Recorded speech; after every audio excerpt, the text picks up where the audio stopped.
రోజు కూడా వీడికి వచ్చిన ఇన్నిసార్లు తిరిగినా కూడా నేను ఇది పూర్తిగా వైఫల్యం ఇవ్వాలంటే గవర్నమెంట్ చేస్తారు. ఎందుకంటే రిజిస్టర్డ్ కంపెనీ అన్నప్పుడు గవర్నమెంట్ బాధ్యత ఉంటుంది కాబట్టి అది ఇచ్చే ఏర్పాటు వాళ్ళు చేయవలసిన బాధ్యత ఉంటుంది. మేము ఇన్ని 3 సంవత్సరాల నుంచి తిరిగినా కూడా ప్రభుత్వం పట్టించుకోకపోతే ఎట్లా చెప్పండి? ఇక అది రికగ్నైజ్డ్ చిట్ ఫండ్ని ప్రభుత్వం ఇచ్చినాక ఎట్లా నమ్మాలి? సామాన్య ప్రజలు అందరూ కూడా నష్టపోతారంటే ప్రభుత్వం యాక్షన్ ఎందుకు తీసుకుంటలేదు?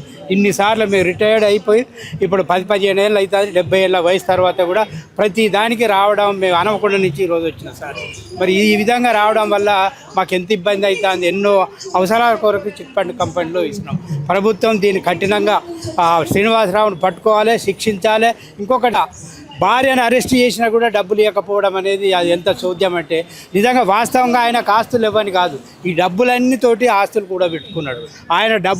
ఆయన ఆస్తులు అమ్మితే ఈ యొక్క చిట్ ఫండ్ బాధితులు అందరూ కూడా వెళ్ళిపోతారు సార్. అటువంటిప్పుడు గవర్నమెంట్ కానీ ఇవి 3 సంవత్సరాల నుంచి మాకు అభయం ఇస్తాను కానీ చర్యలు లేవు. కాబట్టి దయచేసి మీడియా ద్వారా చెప్పేది ఏంటంటే